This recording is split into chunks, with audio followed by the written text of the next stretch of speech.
ବିକାଶ ତ କାହିଁ କରିପାରୁନି, ବରଂ ନିଜର ସର୍ବନାଶ କରୁଛି। କ'ଣ କରିବା? ଭାବିଲି ବାହାରିକି ସଂସାର କରିବି, ଏକା ଏକା ଜୀବନର ହିସାବ ନିକାଶ କିନ୍ତୁ ଚନ୍ଦନା ଚନ୍ଦନ ତୁମର କଣ କଲା? ସେଥିରେ ଚନ୍ଦନ ସବୁ ସମ୍ପର୍କ ଶେଷ ହେଇସାରିଛି। ଆଜି ରାତିରେ ମଦ ପିଇ ମୋ ଘରେ ଆସ କଣ ପାଇଁ? ଓହୋ, ଏଇଟା ତୋ ଘର? ଏଠିକି ଆସିବି ବୋଲି କ୍ଲିୟର ଅଛି। କେମିତି କେଜାଣି ମୋ ଅଜାଣତରେ ପାଦ ତୋ ଘରକୁ ତୁ ଚାଲି ଆସିଲା ମୁଁ ଜାଣିପାରିଲିନି। ଓ ଜଲ୍ଦି ଚାଲି ଆସିଛି, କଣ କରୁନି କ୍ଷୀର ମୁଁ ସରିଯାଉଛି, ଏଟା ଆମ୍ପୁଡ଼ି ଭିତରେ ହଉଛୁ। କି ବେକାର ଲୋକ କହିଲ? ତମେ ମନା କରୁଥିଲ ମୋ ଘରକୁ ଆସିବନି ବୋଲି? ତୁମେ କେତେ ମଦ ପିଇ ଆସ? ଯଦି କେହି ଲୋକ ଦେଖିବ ନା ମଦ ପିଇ କେତେ ପ୍ରକାର କଥା କହିବେ। ଭଲ କଥା ତୁ କହୁଛୁ, ମତେ ଦେଖିଲେ ଲୋକ ଖରାପ ଭାବିବେ। ଆଉ ସେ ସୁର ଯେତେବେଳେ ସବୁବେଳେ ଆସିକି ରହୁଛି ସେତେବେଳକୁ ଲୋକ ଖରାପ ଭାବୁନାହାନ୍ତି। ସେ ମୋ ସ୍ୱାମୀ, ମୋ ଘରକୁ ଆସିବା ତାଙ୍କର ଅଧିକାର ଅଛି। ଲୋକେ ଖରାପ ଭାବନ୍ତୁ, କଣ ହେଲା ସେ? କିଛି ହେଇନି ମାନେ ନୁହେଁ, ତୁ ସବୁ ସାବିତ୍ରୀ।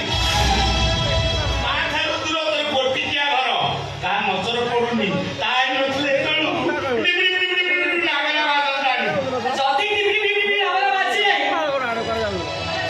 ବଜେଇ ଦବ, କିନ୍ତୁ ମନା କରୁଛି ଲୋକ ଖରାପ ଭାବିବେ ବୋଲି। ମୋ ସ୍ୱାମୀକୁ ଆସିବା ପାଇଁ ମନା କରିଦେବି। ସିଏ ତୋର କି ସ୍ୱାମୀ?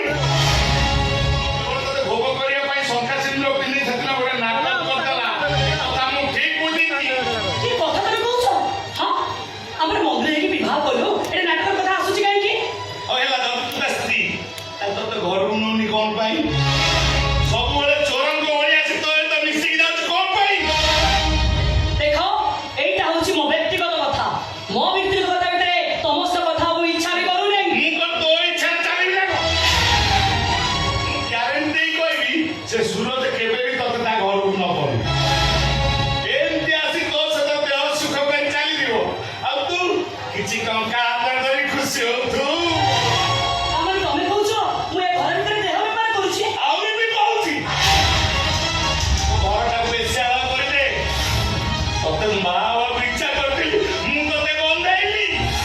ଏବେ ଟଙ୍କା ଦେଇ ତୋ ଗାଁ ଘରକୁ ତୁ ଖୁସି, ମୁଁ ବି ଖୁସି। छी!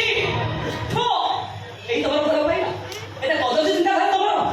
ଦିନେ ମୁଁ ସାହାଯ୍ୟ ମାଗିଥିଲି, ଆଜି ସେଟା ଭାବିଲା ବେଳକୁ ମୋ ନିଜ ଉପରେ ବହୁତ ଘୃଣା ଆସୁଛି। ଆଉ ଯେ ତୁ ମତେ ଭଲ ପାଇବୁ ସେ ଆଶା ମୋର କଣ ଆଉ ଅଛି? ରାତି ଅଧରେ ଘର ସାମ୍ନାରେ ଛିଡ଼ା ହେଇ ଏତେ ତର୍କ ବିତର୍କ କଣ ପାଇଁ? ଘର ଭିତରକୁ ଆସିବା ପାଇଁ ତମକୁ ସିନା ଲାଇସେନ୍ସ ମିଳିଛି, ଆମେ କଣ ଆଉ ଭିତରକୁ ଯାଇପାରିବୁ? ବାହାରୁ ବାହାରୁ ଠିଆ ହେଇକି ମଜା ନେବାକୁ ଚେଷ୍ଟା କରୁଛୁ। ମୁଁ ଆସୁଛି ଲୋ ରାଜା ସୁନ୍ଦରୀ, ପାଣି କେନ୍ଦ୍ରୀ ହବା ପୂର୍ବରୁ ନିଜକୁ ସଜାଡ଼ି ଦେ, ତା ନହେଲେ ଅଖା ଦଉଥିବୁ ଗୁଣ ଗାଉଥିବୁ।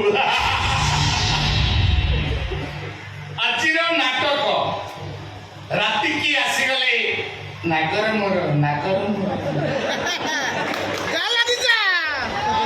ଏ ଆକାଶ ବିକାଶ ହିସାବ ନିକାଶ, ଏ ଆକାଶ ବିକାଶ ହିସାବ ନିକାଶ।